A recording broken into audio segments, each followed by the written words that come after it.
할렐루야. 예, 할렐루야. 송년 주일입니다.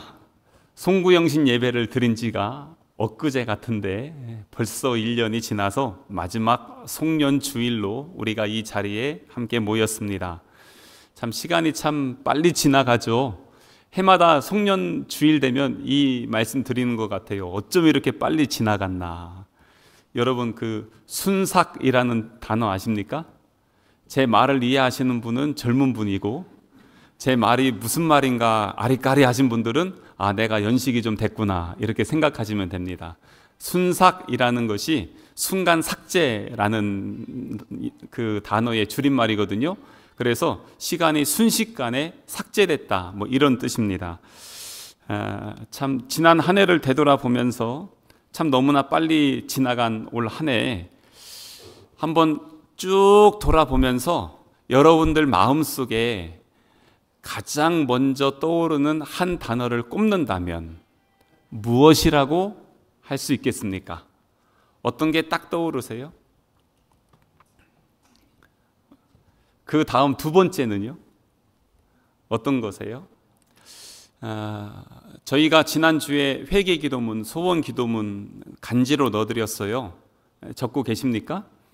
회개기도문 한 해를 다 한번 정리하면서 돌아보고, 그 다음에 소원기도문을 가지고 나 개인, 가정, 그리고 우리 교회를 위한 기도 제목들을 쭉 적는데, 제가 여러분들 이렇게 쓰신 거를 다 보거든요. 다 보고 그걸로 같이 기도를 하는데,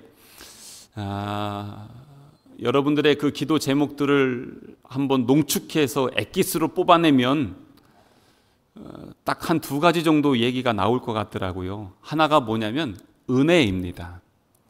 하나님, 내 삶에, 우리의 가정에, 우리의 교회에 은혜를 부어주시고, 은혜로 인도하시고, 은혜로 함께 하시고, 은혜로 채워주십시오 하는 그러한 기도 제목들이 많이 있습니다.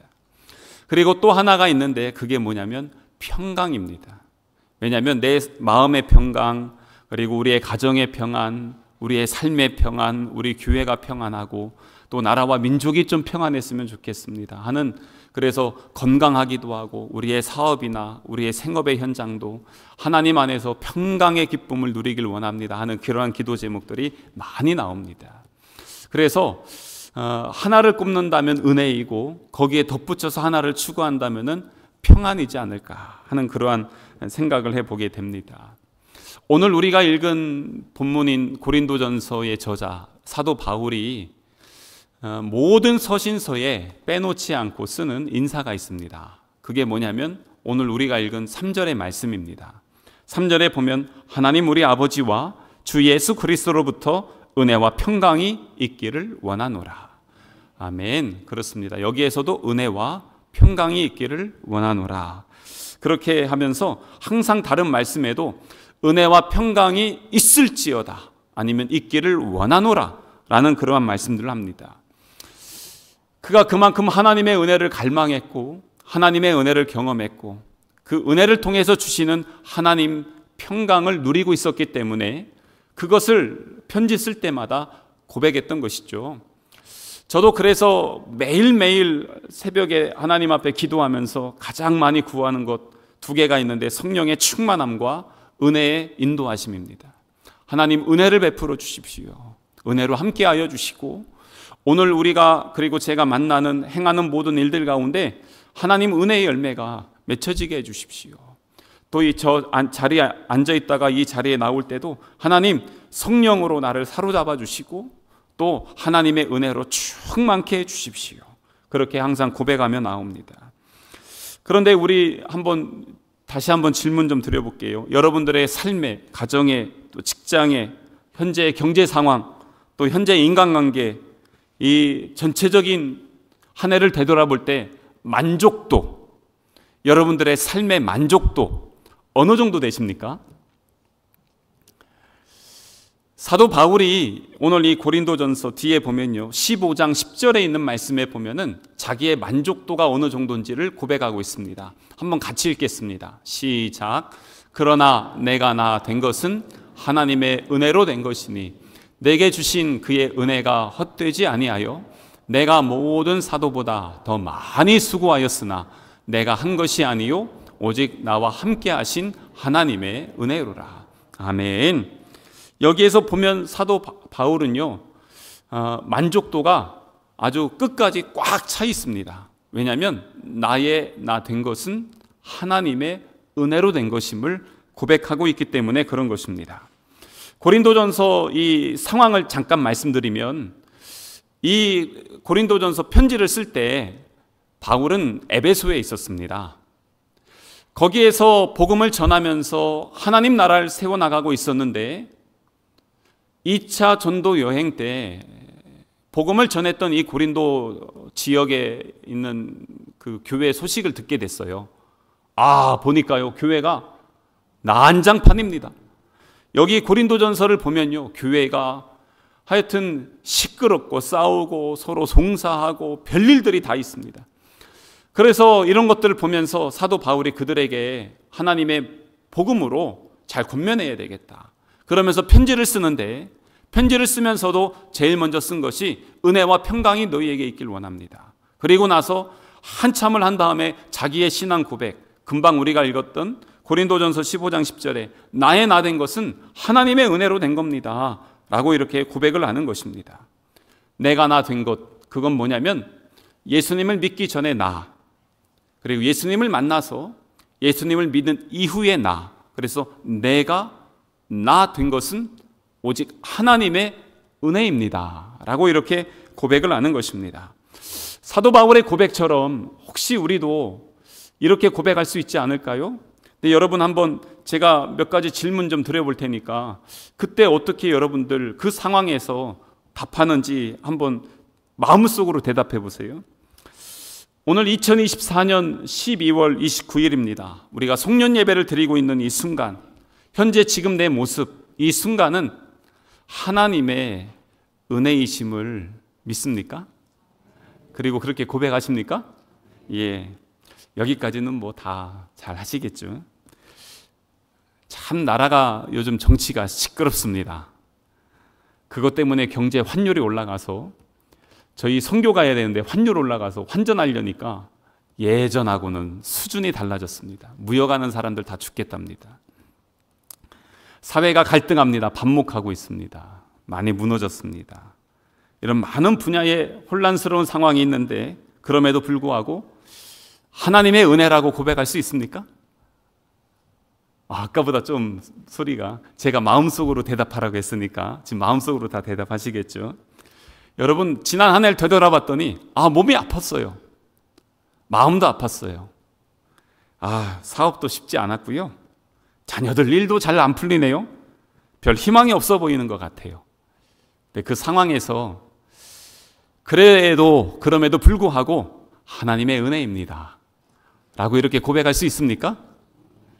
바로 그런 것입니다. 은혜라는 게 뭔지, 제가 이렇게 하나님의 은혜를 묵상하면서 이렇게 보니까 뭐가 있냐면, 내 조건과 상황에 따라서 때로는 은혜 받았다라고 하고 때로는 시험 들었다라고 이렇게 합니다. 그런데 그 조건과 상황이 내 기준인지 내 생각인지 아니면은 하나님이 기뻐하시고 하나님의 기준으로 말씀하는 건지, 이거 한번 살펴봐야 되겠더라고요.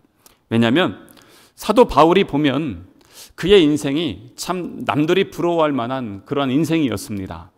그는 태어나면서부터 당시의 최고 권력 로마의 시민권자였습니다.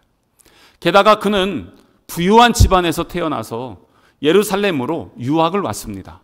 그가 살고 있는 데는 지금 튀르키예의 다소라는 지역인데, 거기서 예루살렘으로 와서 가말리엘 학파의 당시에 이스라엘 역사에서 3대 학자라고 하는 그러한 가말리엘 밑에서 공부를 했던 사람입니다. 게다가 바리새인이었습니다. 이스라엘 전체 인구 중에 6,000명 정도만 있었던 그러한 사람들이었고 백성들의 존경을 받았습니다. 그런데 그 사람들 중에서도 이 바리새인이었던 바울은 랍비라 칭함을 받았습니다. 이 정도면 엄청난 것입니다. 남들이 볼 때 부럽죠. 이쯤 되면 남들이 이렇게 질문하죠. 참 어떻게 로마 시민권에 바리새인에 게다가 제사장들의 신임도 받고 어쩜 그렇게 공부도 잘했습니까? 이렇게 하면은 보통 이렇게 잘 나갈 때 다 이러잖아요. 아유, 뭐 주의 은혜죠. 뭐 태어났는데 그런 걸 어쩌라고요? 그냥 뭐 뒤에서 집에서 잘 밀어줘서 공부도 잘하게 됐어요. 근데 따지고 보니까 다 은혜더라고요. 이렇게 얘기하면 자기는 그런 줄 알겠지만 남들이 볼 때 어떻겠어요? 그런데 바울이 자기의 로마 시민권과 바리새인 제사장들의 신임을 갖고 무엇을 했습니까? 스데반 집사님 순교하는 데 앞장섰고 예수님 믿는 사람들 잡아 죽이는데 앞장섰습니다. 그게 그의 은혜였습니까?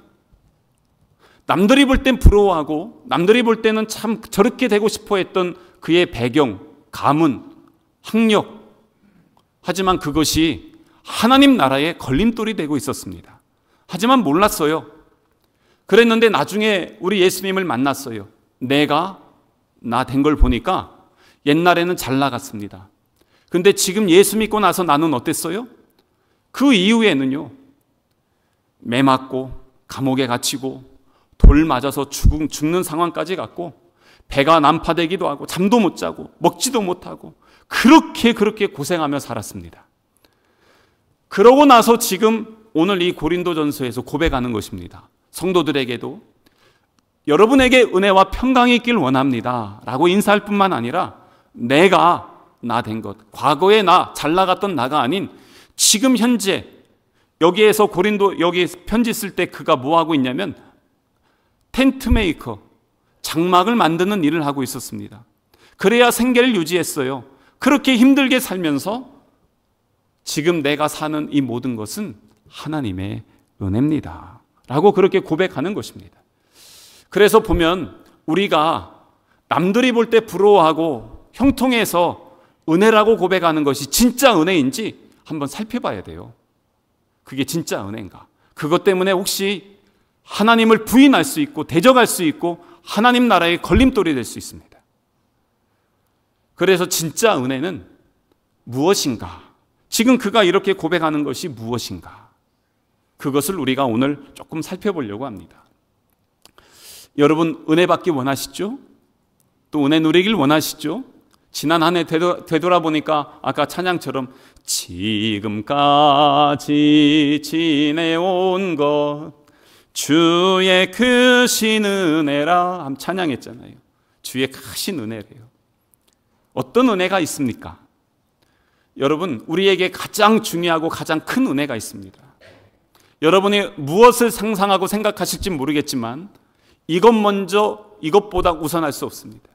그게 뭐냐면 우리는 하나님의 부르심을 받았고 예수 그리스도를 믿게 되었고 성령의 은혜 아래서 구원받은 하나님의 자녀들입니다. 그러니까 우리가 예수 믿고 구원받은 것이 다른 그 어떤 것에 비해서 가장 큰 은혜임을 고백해야 됩니다. 왜 그렇습니까?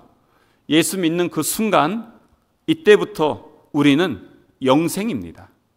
예수 믿기 전에는 내가 앞에 있을 때는 그냥 살다가 죽는 인생이에요. 끝나는 인생입니다. 허무한 인생입니다.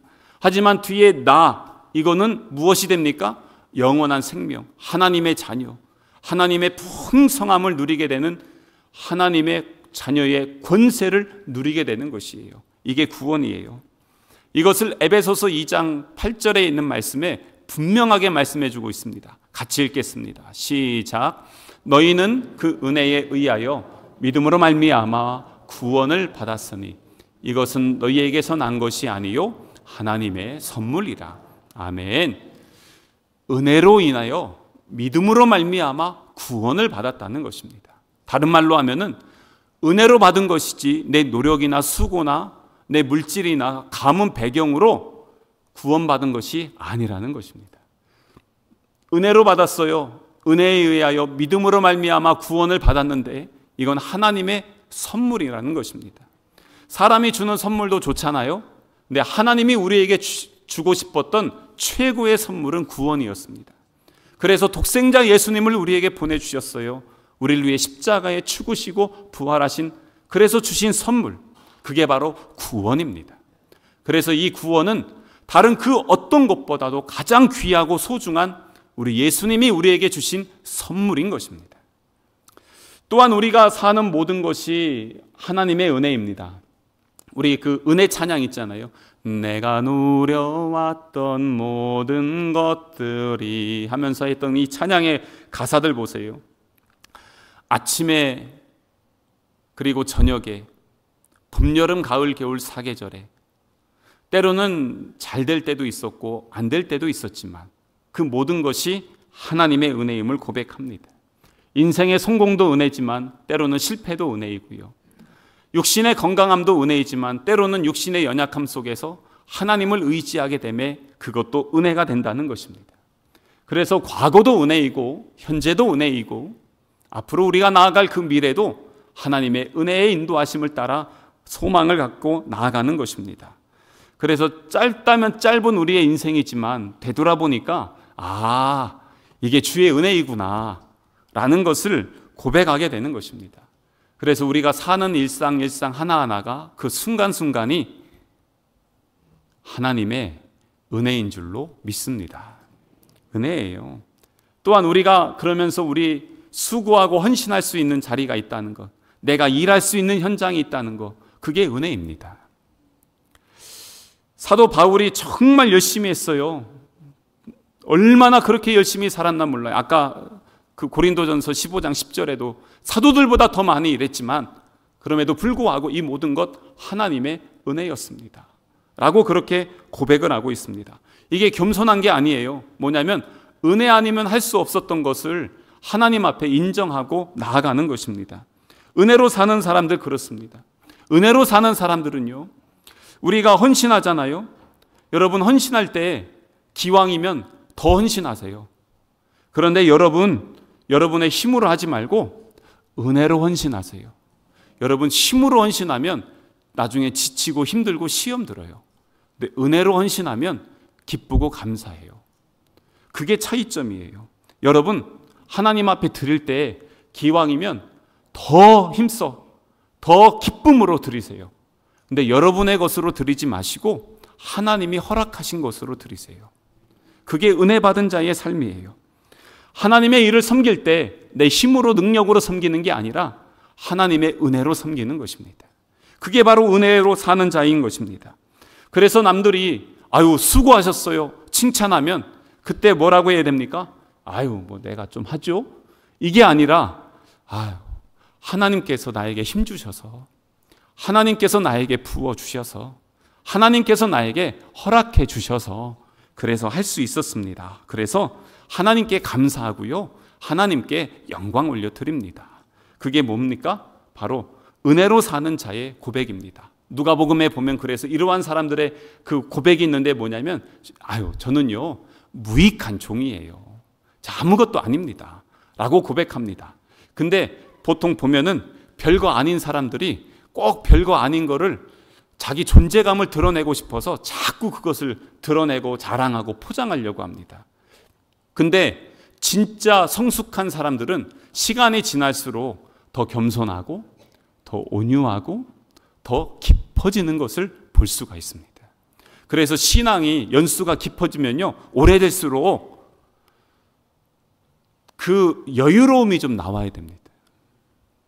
근데 거꾸로 가면 안 됩니다. 더 받으려고 하고 더 가지려고 하고 더 내 거라고 하고 그러면서 교만하게 되고, 그거는 지금 내가 거꾸로 잘못 가고 있다는 것입니다.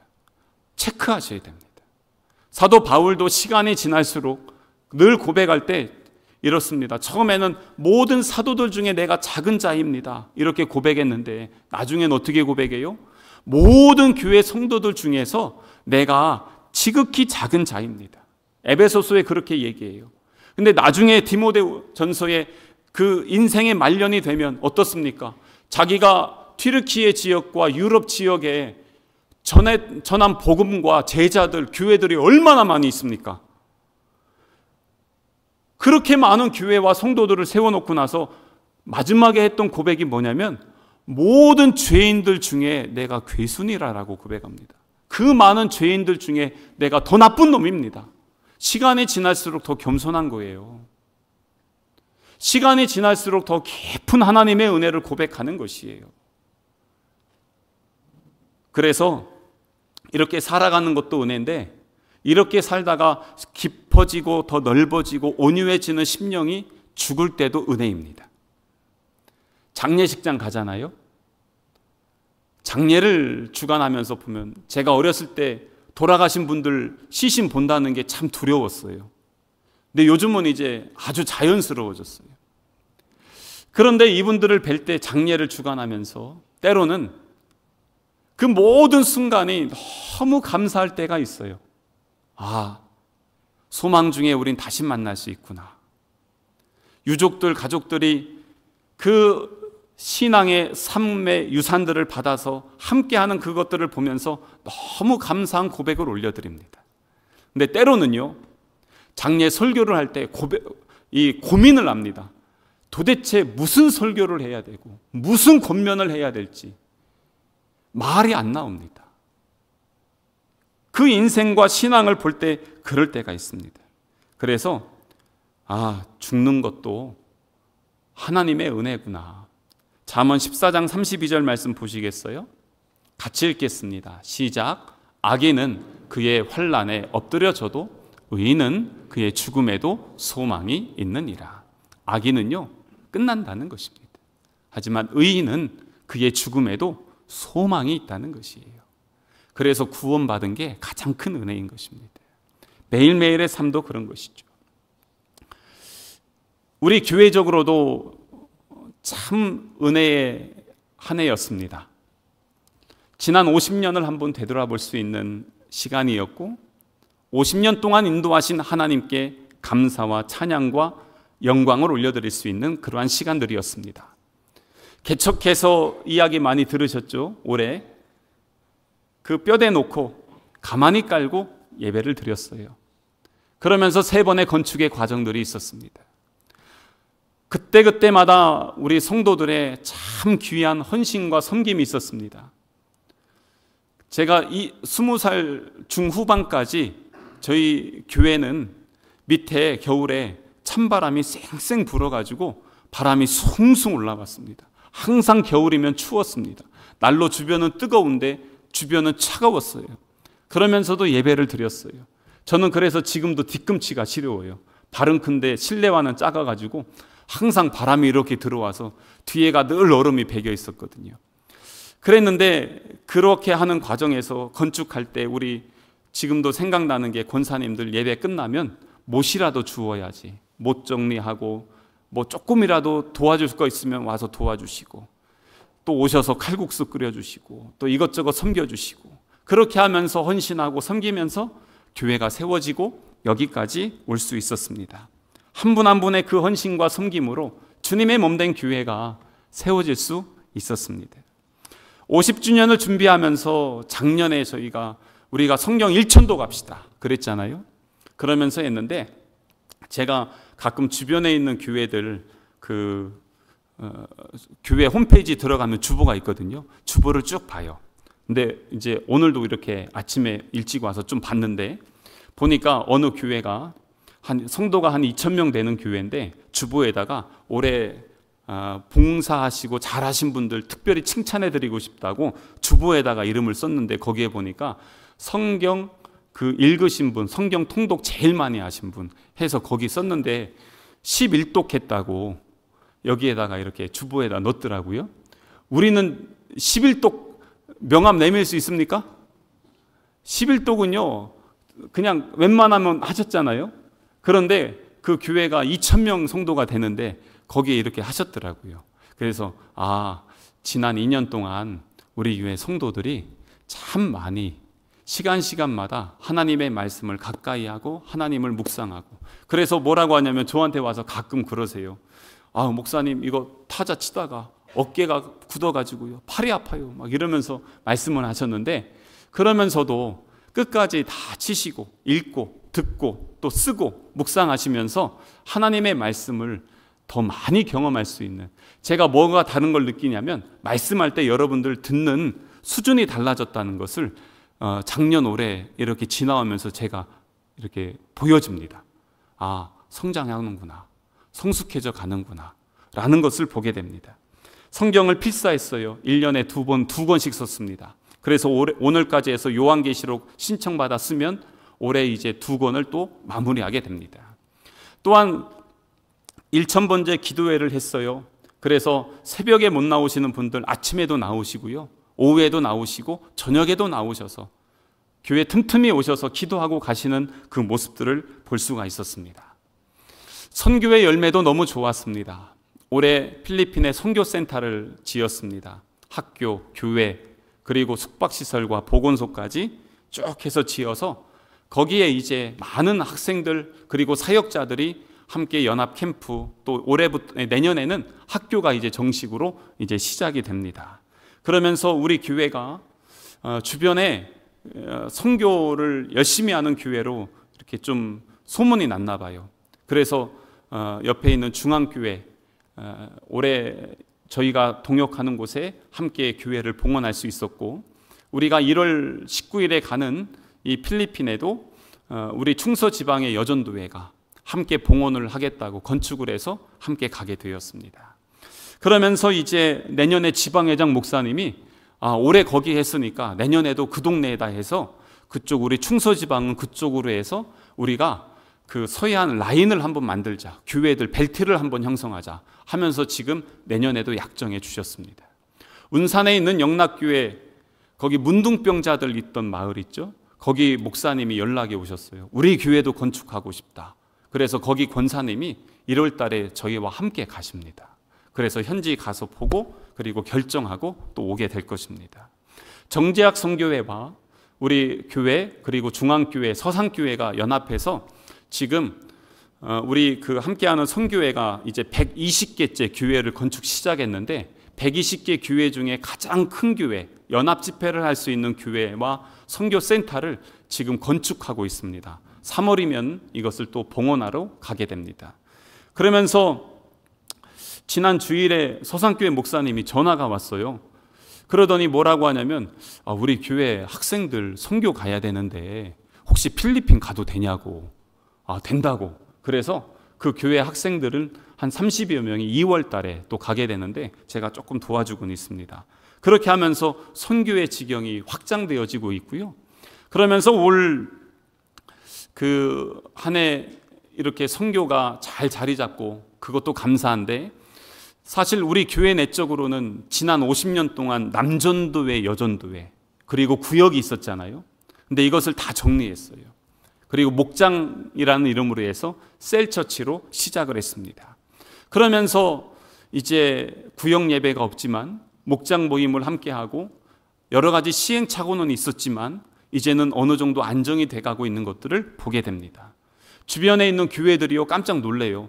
그게 그렇게 교회가 한순간에 바뀔 수 있는 게 아닌데, 그러면서 놀랍니다. 그러면서 이제 한 해가 마무리하고 저희가 한 것을 좀 간을 좀 보셨나 봐요. 이제 중앙교회가 이제 하겠다고 이제 조금씩 따라하고 옆에 좋은 교회도 하겠다고 하시고, 3월부터는 서산교회가 우리 교회를 하는 거 똑같이 한다고 하면서 지금 준비하고 있습니다. 그래서 어제 장로님 목사님들 오셔서 우리 교회 컨테이너 어떻게 만드냐, 공간 어떻게 했냐, 이것저것 다 보고 가셨어요. 그렇게 하면서 하는데, 이렇게 하면서 이제 교회들이 서로 이게 정보가 공유되고 목사님들 함께 만나서 목회를 어떻게 하냐, 교회를 어떻게 하냐, 이게 되면서 뭐가 되냐면 연합이 돼요. 선교가 연합이 됐죠. 그리고 어린이 연합 성경학교가 연합이 됐죠. 서산시에 있는 기독교 연합회 120년 역사 가운데 올해 처음으로 함께 연합해서 교회 이름을 빼고 전도 집회를 했죠. 내년에는 2번을 하기로 했습니다. 제가 이제 전체 진행을 하기로 했는데 이제 부활주일과 11월 첫 주에서 2번을 하면서 이 서산시에 부흥을 일으키는 그러한 역할을 우리가 같이 하자 하면서 또 준비하고 있습니다. 그러면서 이게 하나하나가 되어졌던 것이 교회가 연합이 되고, 그러면서 다음 세대를 향한 소망까지 갖게 되게 되었습니다. 이 모든 것이 이 50년, 희년을 보내면서 우리 교회에 주셨던 하나님의 축복인 줄로 믿습니다. 이제 50주년이 이제 끝났습니다. 아까 처음에 말씀드렸지만 이게 마침표가 아니에요. 쉼표입니다. 왜냐하면 쭉 와서 여기서 쉼표인데 우리의 마침표는 언제입니까? 주님이 재림하시는 날이 마침표예요. 그때까지는 쉼표입니다. 50년 딱 쉼표, 100년 쉼표, 200년 쉼표. 언제까지요? 주님이 다시 오시는 그날까지 우리는 하나님의 거룩한 비전을 향해서 나아가는 것입니다. 그래서 되돌아보니까 여기까지 인도하신 에베네셀의 하나님, 그것도 은혜이고요. 오늘도 이 자리에서 우리가 예배할 수 있다는 것, 그것도 하나님의 은혜입니다. 그래서 너무너무 감사한 것이에요. 근데 이렇게 감사한데 은혜만 있으면 되냐? 아닙니다. 은혜를 알면 은혜를 경험한 사람들이 누리는 열매가 있는데 그게 뭐냐면 평강입니다. 그래서 오늘 3절에 보면은 하나님 우리 아버지와 주 예수 그리스도로부터 은혜와 평강이 있기를 원하노라 라고 그렇게 고백합니다. 왜 그러냐면 보세요. 바울이 빌립보 감옥에 갇혔습니다. 매 엄청 맞았습니다. 그리고 춘향전 보면은 목에다가 이렇게 하잖아요. 그 동네는 발에다가 합니다. 발이 고정되어 있습니다. 움직이지 못합니다. 그 가운데서 지금 세상적으로 볼 땐 죄인에다가 맞았습니다. 자유하지 못합니다. 그 아픔 가운데 원망하고 불평하는 게 아니라 바울이 뭘 하고 있어요? 찬양을 하고 있어요. 기도하고 감사하고 있어요. 어떻게 그럴 수 있었을까요? 그게 바로 은혜를 경험했기 때문에 그렇습니다. 그러면서 거기서 찬양을 하고 하나님께 영광 올려드리는 그 마음에 원망이 있을까요? 불평이 있을까요? 아니에요. 무엇이 있어요? 하나님이 주시는 평강이 있는 것이에요. 그래서 은혜를 아는 자는 평안을 누리게 되는 것입니다. 그래서 이게 같이 연결되어 있어요. 은혜는 하나님이 주시는 것이고 그 은혜를 아는 자는 우리 안에서 평강을 누리게 되는 것입니다. 여러분, 평안하세요? 평안하십니까? 지난 한 해를 돌아보니까 정말 평안하십니까? 이 평안하기를 원하시죠? 평안이 어디서 오시는지 아세요? 3절을 다시 한번 보세요. 3절을 보면 누구에게서부터 나오냐면 하나님, 우리 아버지와 주 예수 그리스도로부터 오는 것이 평안입니다. 그런데 우리가 자꾸 어디서 구하려고 하냐면 딴 데서 구하려고 해요. 내가 열심히 해서, 내가 투자해서, 내가 뭘 해서 이루어지면 너무 좋아, 행복할 수 있죠. 하지만 영원한 것은 아니라는 것입니다. 진짜 평안은 하나님으로부터 나오는 것입니다. 그래서 요한복음 14장 27절 말씀 한번 보겠습니다. 같이 읽겠습니다. 시작.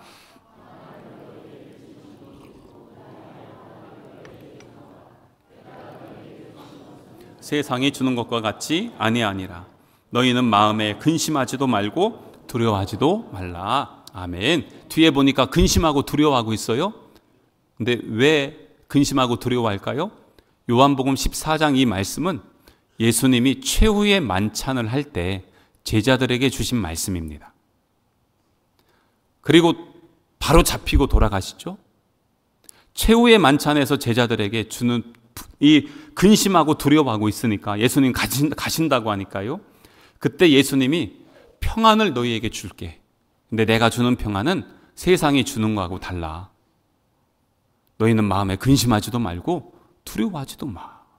라고 그렇게 말씀하시는 것입니다. 그래서 이 평안은 누구가 주는 것입니까? 하나님과 우리 주 예수 그리스도로부터 오는 것. 그게 바로 평강인 것입니다. 그래서 이 평강을 온전히 누리기 위해서는 먼저 은혜를 알고 은혜가 내 안에 충만할 때 주시는 평화가 있는 것이에요. 근데 제가 이렇게 하면서 더 주목했던 말씀이 뭐냐면 은혜와 평강이 있어요. 그것이 내 안에 있어요. 날마다 그것을 믿음으로 어떻게 해야 됩니까? 고백해야 됩니다. 그게 뭐냐면 3절 뒤에 보면요. 끝에 뭐라고 되어 있냐면 은혜와 평강이 있기를 원하노라 이렇게 했잖아요. 다른 데 말씀 보면 뭐라고 했냐면 은혜와 평강이 있을지어다 라고도 말씀합니다. 이건 뭐냐면 선포입니다. 선포. 그래서 제가 이렇게 묵상해 보니까 은혜를 알고 은혜로 사는 사람들 있죠. 은혜를 알고 은혜를 사모하며 사는 사람들은 하나님을 의지하며 삽니다. 늘 하나님을 의식합니다. 하나님을 의지하는 그 사람들은요, 결과에 자유하더라고요. 잘 돼도 감사하고 안 돼도 감사해요. 왜냐하면 이건 하나님이 이루신 것이니까. 그래서 건강에도 감사하고 병들었을 때도 감사해요. 왜냐하면 하나님 의지했으니까. 그래서 결과에 자유하게 돼요. 이 결과에 자유한 사람들이 잘 되든 못 되든 하나님이 일하신 것이기 때문에 그래서 그의 마음과 영혼이 평안함이 있어요. 그래서 이 평안함이 있는 사람들은요, 이제 어떻게 하냐면 담대해요. 왜냐하면 모든 것을 하나님이 이루시기 때문에 내게 능력 주시는 자 안에서 내가 할 수 있다는 것이 그의 삶에서 이루어지는 거예요. 그래서 담대해요. 담대한 사람들의 그 마음에 입술에서 나오는 것이 권세가 있게 되더라고요. 사도행전 3장에 베드로와 요한이 기도하러 성전 올라가다가 미문 앞에 앉아있던 안진뱅이에게 은과 금은 내게 없지만 내게 있는 것으로 내게 주노니 곧 나사렛 예수 그리스도의 이름으로 일어나 걸으라 선포하죠. 그때 어떻게 됐어요? 성령 충만하고 은혜 충만했을 때 선포했던 그 선포에 권세가 있었습니다. 그때 일어난 것이에요.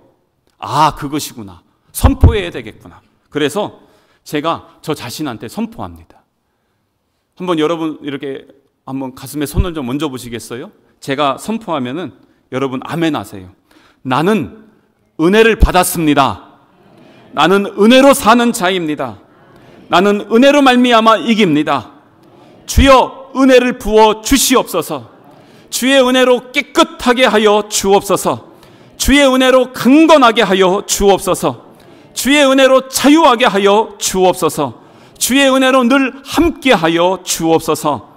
아멘. 그렇습니다. 아멘. 내 자신에 선포하셔야 됩니다. 그래서 기도하실 때도 담대할지어다, 온전케 될지어다, 주여 은혜를 부어 주십시오. 그렇게 하면서 나아가는 그 순간순간 결과에 자유하게 하시고 담대하게 하시는 하나님을 경험하게 되는 것입니다. 근데 이걸 나한테만 축복하는 게 아니고요, 누구에게도 해야 됩니까? 우리 가족들에게도 하셔야죠. 그리고 우리 오늘 목장 모임 하잖아요. 목장에 우리 성도들에게 함께 하셔야 됩니다. 올해 우리가 가장 많이 했던 축복이 뭔지 아세요? 당신이 더 행복했으면 좋겠습니다. 제일 많이 했잖아요. 그게 오늘 목장에서 흘러가야죠. 제가 여기에다가 그래서 혼자 끄적끄적했어요. 아, 당신이 더 행복했으면 좋겠습니다. 근데 그것만 하는 게 아니라 당신이 더 감사했으면 좋겠습니다. 불평하지 말고 당신이 더 감사했으면 좋겠습니다. 맨날 추워서 벌벌 떨고 두려워하지 말고 당신이 더 따뜻했으면 좋겠습니다. 그리고 아프다고 신음하고 그러지 말고 당신이 더 건강했으면 좋겠습니다. 죄에 매여서 어두움의 권세에 이리저리 휘둘리지 말고 당신이 죄에서 더 자유했으면 좋겠습니다. 함께 축복해 주세요. 한번 옆에 계신 분 한번 해볼까요? 옆에 계신 분, 우리 어렵지 않은 분들 계시면, 자, 옆에 계신 분이 당신이 더 따뜻했으면 좋겠습니다. 당신이 더 건강했으면 좋겠습니다. 당신이 더 자유했으면 좋겠습니다. 할렐루야. 그렇습니다. 담대하게 선포하셔야 됩니다. 선포할 때마다 하나님의 은혜와 능력으로 권세를 주셔서 그게 역사를 바꾸고 삶을 바꾸게 되는 것입니다. 우리 마지막으로 함께 같이 한번 선포하겠습니다. 저기 뒤에만요. 충만할지어다, 새롭게 될지어다, 이렇게 할 때 뒤에만요. 하나님의 주신 은혜로 우리 성남 가족들이 충만할지어다, 새롭게 될지어다, 성령의 능력으로 회복될지어다, 건강할지어다. 우리를 붙잡고 있는 악한 권세에서 이 모든 권세 떠나갈지어다. 죄에서 질병에서 자유할지어다. 주님 주신 믿음으로 담대할지어다. 예수 그리스도의 이름으로 승리할지어다. 은혜와 평강을 누리는 우리 성난 가족 되시기를 주님의 이름으로 축복합니다.